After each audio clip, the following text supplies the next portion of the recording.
Hello, welcome to another tutorial about making a 3D stylized character in Blender. This is a part 2 to my 3-parter series of tutorials, so welcome back if you watched the first one, and if it's your first time here, welcome as well. Feel free to watch the first part that was focused on turnarounds and modeling. This part is going to be all about rigging, weight panting, and bone constraints. As usual, I want to remind that I am not a professional, and if you want to learn Blender seriously, you will benefit greatly from checking out a playlist I made with all the helpful videos I studied while learning Blender in chronological order. Link is in the description. I will also cite a couple of them during the video here and navigate you to creators who can explain certain topics in better detail. The Blender theme I use is Theme 2000. Along this rainbow matcap you can access through the Viewport Shading Lighting menu. Thanks so much for all the support for the previous video, and I hope you enjoyed this one as well.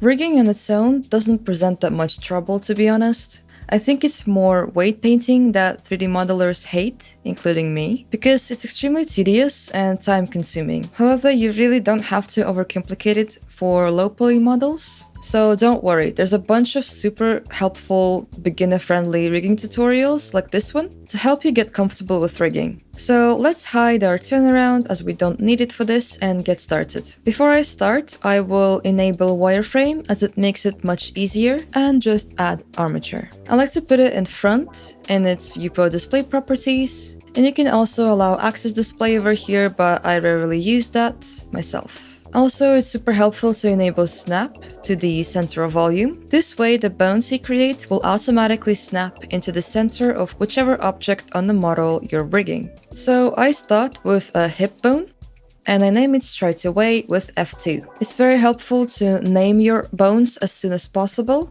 This will help to reduce the chance of the armature getting messy and confusing. Extruding the bones is the same way as in modeling, just pressing E and making a chest bone here and then the head bone. Duplicate the chest bone, clear parent with Alt P, and reparent it with Ctrl P to the chest bone.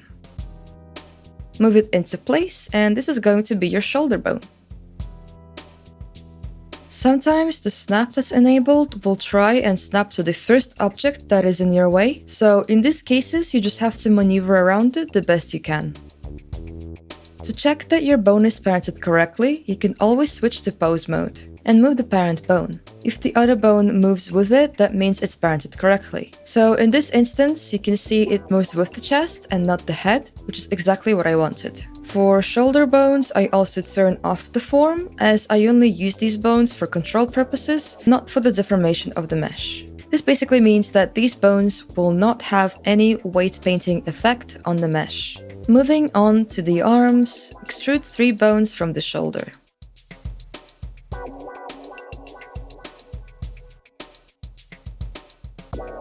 A great thing to do with the limbs is to check the rotation on the x-axis, which you can do by going into pose mode and pressing R and then X twice. This is basically the most natural way in which a limb is going to rotate. In this example, I'm happy with the rotation of the upper arm and the wrist, but I would like to change the lower arm rotation, which I can do with bone roll. To see this change better, allow axis display in armature properties, go to edit mode, press N to open the transform menu, and navigate to bone roll, where you can adjust it. Basically, whichever way the x-axis is showing you here, imagine it creates a straight line. And that line is basically the axis around which the limb is going to rotate.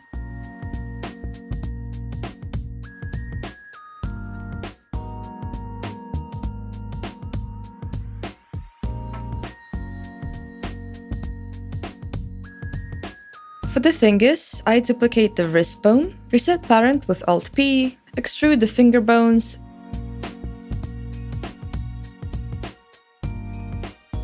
and reparent the first joint to the wrist. Duplicate the rest of the fingers.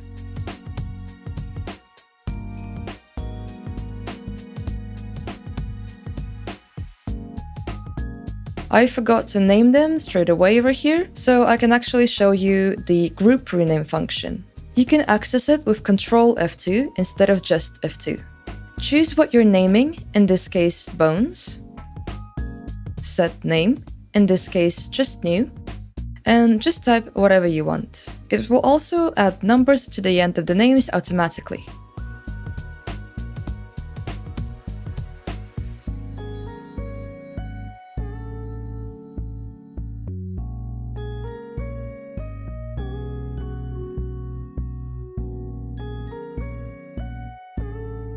To check the bone roll of the fingers, the most helpful way to do this is just make a fist. To make a fist very easily, you can navigate to Transform Pivot Point and choose individual objects. Then, if you press R and X twice like before, it's gonna make a fist. And everything is rotating correctly for me here. The thumb isn't rotating correctly, however, so I will manually go in to change the bone roll of each joint. So that's the arm done. Let's move on to the leg now. Duplicate the hip bone, rotate it down, separate parent, and reparent it to the hip.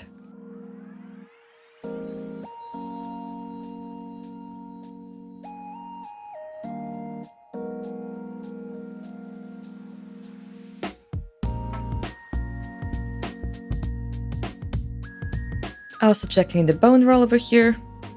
So we don't have to do all of that twice. All you need to do is just select the limbs, right click, and select Auto Name left and right. You will see that there's an L that's been added to each selected bone. That basically tells Blender that this is a part of a symmetrical armature, and this is the left side. Right click again, and now select Symmetrize. And there you go. This is super helpful down the line as well, as if you've done this prior to starting weight painting. Whenever you weight paint on the one side, it will automatically duplicate it to the other side. Next thing I will rig is the hair, hood, skirt, and bow ties. Everything that in real life would move with physics.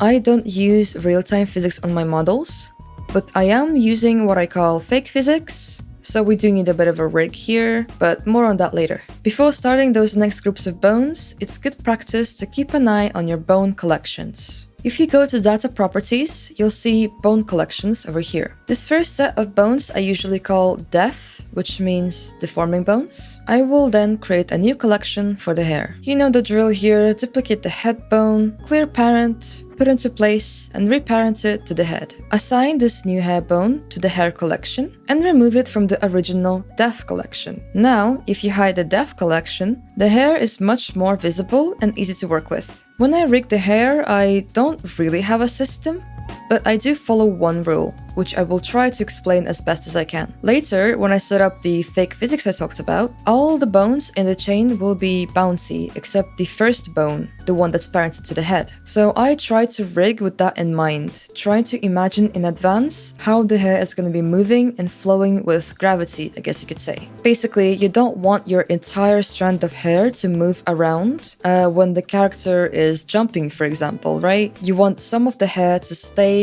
close to the scalp. So whichever position the first bone on the hair strand is going to be, that's the position from where the bounce is going to begin. You can see it very easily here as well on the hood. This is an example of the exact way I would rig a long strand of hair. Same process with the rest of the rig here.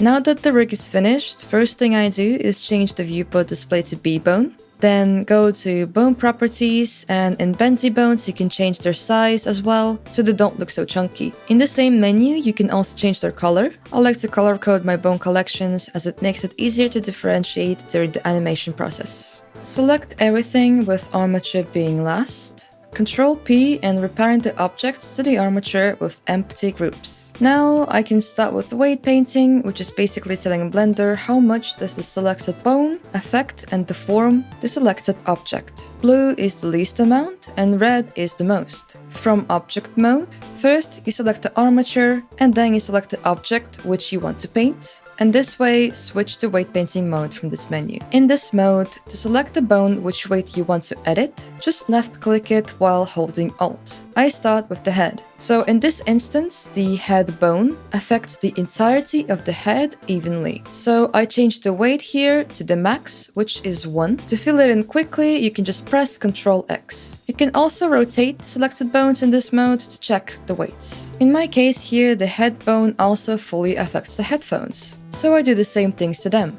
I continue with the body here. Sometimes you might want to use a quick shortcut to build on top of later, like I do here with the chest. So to do this, you can select the bone and then in the weights menu on the top, select Assign Automatic from Bones. This creates an automatic weight paint for that bone, which is not always perfect, but sometimes can be a nice time saver and kind of a base to build up on. I use masking pretty heavily as well when it comes to weight painting, as the process can get a bit messy. For example, here, to paint the arms, I switch to edit mode and select the faces I want to be painting on. Top tip, if you select an even loop of faces, you can keep pressing Ctrl+ to expand the selection by one more loop. The same way, you can do the opposite by pressing Ctrl-. So now let's go back to weight painting mode, and over here select the masking mode. This will highlight the faces you've just selected and block off the ones you didn't, meaning you can only draw on the highlighted ones and keep it tidy. I use gradients in my weight painting a lot. The hotkey for this is Shift A for linear gradient and Alt Shift A for a radial gradient. The gradients between each bone kind of dictate how much or how little deformation is happening in that area. The red part is what's the most attached to that bone, but the green part is the transition between this weight into the weight of the next bone. So if you have too much green on both bones here, the deformation will look too rubbery, and if you have too little, it will look too sharp. Experiment and try to find a nice even ground.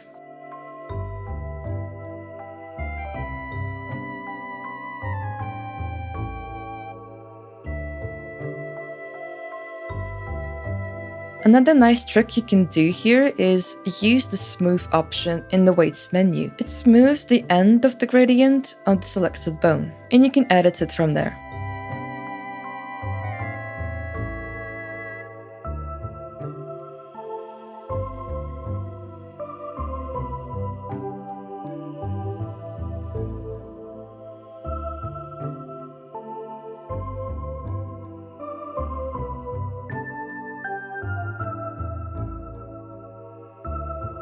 I use masking on the legs, and masking on the fingers also really help, as there's a lot of faces next to each other you can accidentally paint, especially if you're using gradients.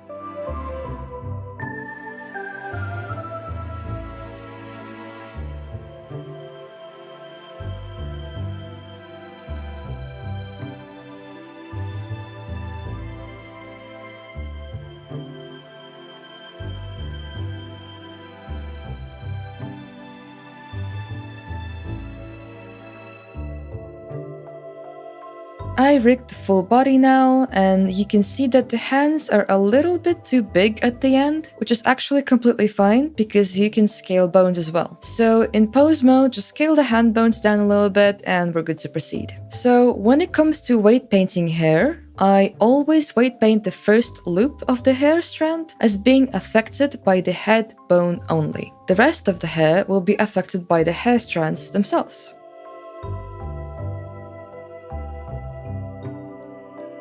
Same thing goes to weight painting objects that are in theory attached to the model but aren't merged with the model, like the ribbons. The workflow of weight painting with empty groups is very nice, and when you learn it to the best of your ability, it can actually be a nice kind of like meditation process. You can really zone out and just kind of mindlessly paint your limbs. It's nice. And because we've parented the model to the armature with empty groups, we have a clean blank canvas to work with. If you parented it with automatic weights, a lot of the time multiple nearby bones will affect each other and the object, making it so that you have to go in and try and figure out which bones are messing up your weights.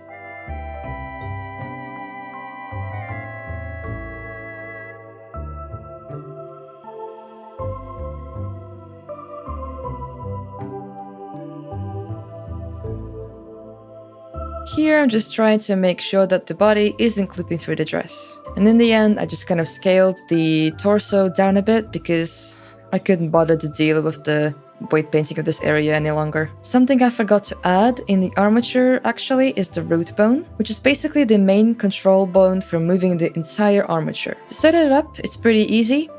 In armature edit mode, simply press Shift A, that spawns in a simple bone, rotate it 90 degrees in the x-axis, and there you go, that's the root bone. Parent the hips to it, and that's it. Now I'm going to try and explain IK and FK as best as I can. IK and FK are basically two different ways of a 3D model movement control. FK is forward kinematics, meaning each bone is rotating individually from its joint or from the top of the chain. IK is inverse kinematics, where we instead move the end of the chain and the rest of the bones move according to it, basically adjusting to the movement. FK and IK are super helpful to use on limbs, like legs and arms, because they allow for completely different ways to puppeteer your model, so to say. For example, if you want fluid motion, FK is great for that. But if you want a strong and snappy motion, IK is best. IK is also great for walking and jumping animations. So here's a couple of super helpful videos to understand IK and FK. What we want to set up is a way to switch between IK and FK in an easy and simple way. Now, I usually only set this up for legs, but you can do the same method for the arms as well. To set this up, I start with duplicating the leg bones 2 times. So there are 3 pairs of these leg bones in total. The first one is the one that we already have, the deforming, or I sometimes call it the system legs. The second is the FK pair, and then the IK pair. Select the legs that we already have, add them to System Legs collection, and remove them from Deforming Bones collection. Go to Edit mode, Shift D to duplicate, add those to FK leg collection, and remove from Deforming Bones. Repeat the process, but now add them to the IK collection. Next thing you want to make sure is that the system legs are the only pair of legs that deform the mesh. To do this, go to Bone Properties and see if the Deform here is checked. For FK and IK legs, you want this to be disabled. The reason for this is, as you will see right now, is that the system legs will be copying the movement and rotation of the FK and IK bones, as they themselves will not be deforming the mesh in any way. To do this, we'll set up some bone constraints. To make it easier, first change the color of the pairs. System legs will keep gray, FK I like to make blue, and IK yellow. Now create almost like a biblically accurate Da Vinci soda spread. The last thing we'll do before setting up constraints is create the switch itself, which is another non-deforming bone. Go to Edit mode, duplicate the head bone, and move it up a little bit. Clear parent and rename it to switch. Parent it to the root bone. I want the switch to move only up and down, so go here to Bone Constraints and apply a limit location. Check every box here, choose local space and limit the location on the y-axis to 1. Now finally the constraints themselves. Let's start with FK. Select the FK thigh and shift select the system thigh. Press Shift Ctrl C to open up Constraints menu and copy transforms. Simple enough, just repeat the process on the rest of them. Reset the position of FK bones and hide them for now. We'll do the exact same thing but with the IK bones. Now let's recreate the spread real quick for visual demonstration. Go to this Influence tab over here and bring it all the way down. Select it again, right-click and add driver. For expression, just keep var. Object is going to be this armature that we're using, and the bone is going to be the switch bone that we just created. We're moving the switch bone on the Y location in local space. And now you can see that every time we move the switch, the system bone switches between either copying the FK rotation or the IK rotation. Copy and paste the driver onto the rest of these now. So now we have system bones turning green. That's the color they become when they have constraints applied to them. They don't move on their own because they're copying the transforms of either FK or IK bones. Now the very last thing to do is to create the IK constraints themselves, because so far there's no real difference between FK and IK. So let's go to Armature Edit mode, press 3 to look from the side. We're going to create an IK control bone over here by duplicating this foot bone with Shift D, right click to snap it into place, Alt P to clear parent, and to make it a little bit more visible, you can press N to open Transforms menu and change the length over here. So here's our IK bone. Let's also parent it to the root bone. Now, the IK constraint is going to be applied to this bone that precedes it in this chain. So let's select the IK control bone, shift select the calf, shift Ctrl C to open constraints menu, and choose inverse kinematics. Now, if you select this bone and move it in pose mode, you can see that at first it's moving a bit too much of this chain. We don't want it to move the entire body, we want it to only move the leg. So let's set the chain length here to 2. Now that's a bit better.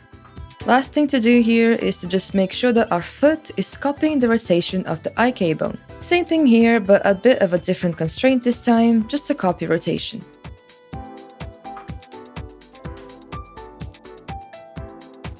As you can see, it's now doing the IK motion instead of FK. Now, I actually forgot to do this in the main rig, but this is a pretty important step. Try and make sure that your knee joints are pointing a little bit outwards. It really helps with deformation and rotation. Last thing we want to do here is to make sure that the knee is rotating in a natural way. Go to Edit mode and extrude the bone out of the knee joint. This is going to be the target bone to which the knee is going to be pointing to. Parent it to the root bone as well. Go back to your IK constraint here and select armature as the pole target and the target that we just created for the bone. Change the pole angle to about -90.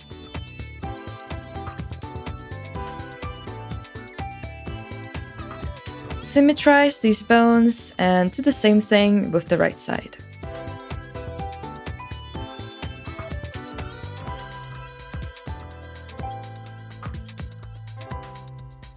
So my model's knees are bending a bit of an awkward way since my mesh has the knees quite crooked for aesthetic purposes, but this can be remedied by just moving the target bones a little bit closer to the knees. Last thing I'll do here is switch back to bendy bones, choose the IK control bones, and in bone properties, scale them up a bit so you can easily click on them. And the last thing to do is also parent the target bones to the IK bones. Time to make your hair and clothes nice and bouncy. So this technique is very fun to do, but it does come with a big red exclamation mark.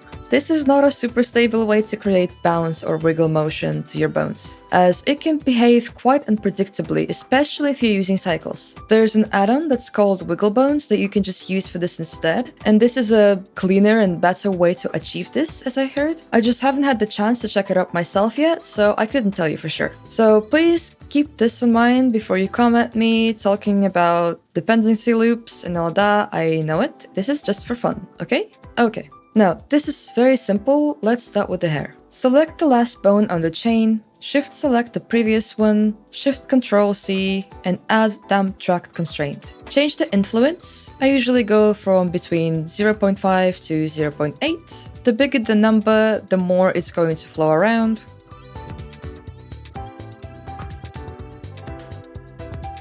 I'm doing the same to these ears on the hood. If you have a longer chain like this, basically just start from the last bone up until the first bone. But always leave the last and first bones in the chain without the constraints. Only the middle bones in the chain will have this constraint on them. Again, reiterating, this only works properly in Eevee. This is not real physics, and I would not recommend relying on this for super intense professional work, or if you're exporting this to some kind of engine like Unity. It's great for Eevee animations in Blender if you learn how to use it properly, and it can be a super fun way to play around with art and animations, but I do really recommend checking out Wiggle Bones as well, if you want something a bit more proper. And here we are, we finally have a fully rigged model. There's still loads to do, but we will stop here for now. Next time, in the last part of this series, we will look at UV unwrapping, texturing, and some texture mapping too. Thanks so much if you watched all the way to the end. I hope you enjoyed and this video was helpful to you. Once again, feel free to check out my socials if you want to see more of my art. Here's where I'm active the most. Hope to see you next time. Bye!